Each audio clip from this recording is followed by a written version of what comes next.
Hello, friends. What a few days it's been. For no reason at all, totally for reasons, I thought I would just read, I don't know, like one of my favorite parts of the Bible. And been listening to most of the Bible this month. Actually, almost just got done with Hebrew Bible a couple days ago. Started on Matthew yesterday. And anyway, this came up, and just having listened to the Hebrew prophets back to back to back to back to back, and then listening to this, thought it was really good. Thought it would be an encouragement for those who want to live by the teachings of Jesus. So it says, Matthew chapter 5, one day, as he saw the crowds gathering, Jesus went up on the mountainside and sat down.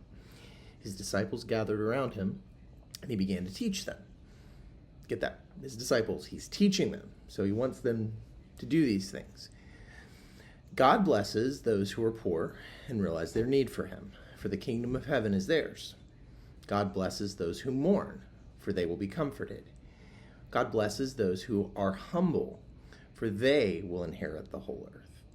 God blesses those who hunger and thirst for justice or righteousness, for they will be satisfied. God blesses those who are merciful, for they will be shown mercy. God blesses those whose hearts are pure, for they will see God. God blesses those who work for peace, for they will be called the children of God. God blesses those who are persecuted for doing right, for the kingdom of heaven is theirs. God blesses you when people mock you and persecute you and lie about you and say all sorts of evil things against you because you are my followers. AKA, you practice these things that I just said. You follow me in these things. Be happy about it. Be very glad, for a great reward awaits you in heaven. And remember, the ancient prophets were persecuted in the same way because they said the same things to the same kind of people. Kings, people in power, that sort of thing.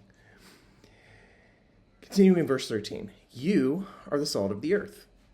But what good is salt if it has lost its flavor? Can you make it salty again? Implication, no. It will be thrown out and trampled underfoot as worthless.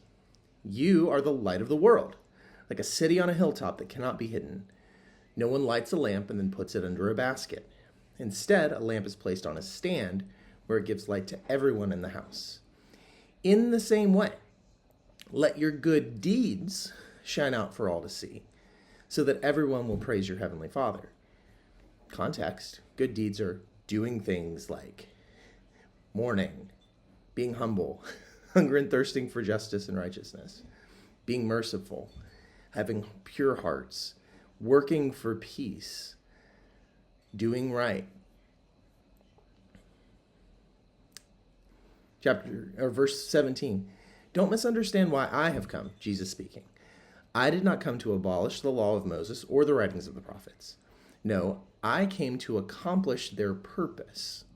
I tell you the truth, until heaven and earth disappear, not even the smallest detail of God's law will disappear until its purpose is achieved.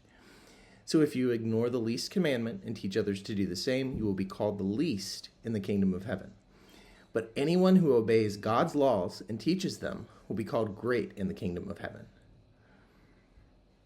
Part of that achieving is him saying, here's how God blesses and who God blesses. What he just said. But I warn you, unless your righteousness is better than the righteousness of the teachers of religious law and the Pharisees, aka the experts who are really good at it, you will never enter the kingdom of heaven. You have heard that our ancestors were told, you must not murder. If you commit murder, you are subject to judgment. But I say, if you are even angry with someone, you are subject to judgment. If you call someone an idiot, you are in danger of being brought before the court. And if you curse someone, say, you fool, other translations say that, you are in danger of the fires of hell.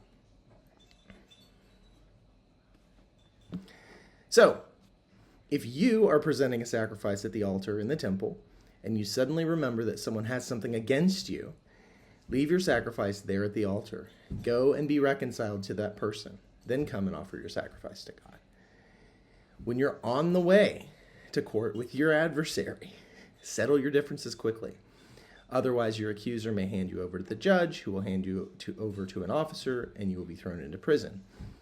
And if that happens, you surely won't be free again until you have paid the last penny.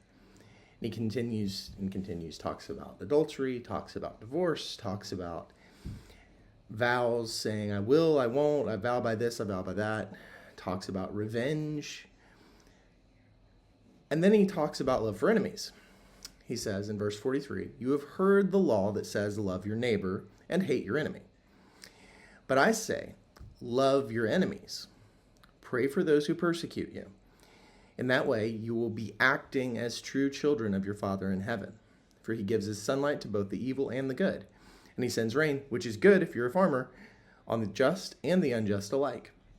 If you love only those who love you, what reward is there for that? Even corrupt tax collectors do that much.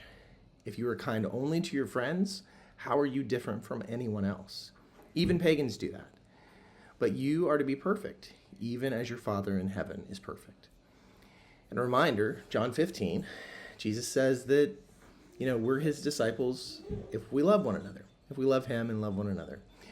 So anyway, just thought it'd be good to hear some words from Jesus about how people who follow Jesus should be living and the things we should value, the things that we should hold up as evidences of God's blessing. Ciao.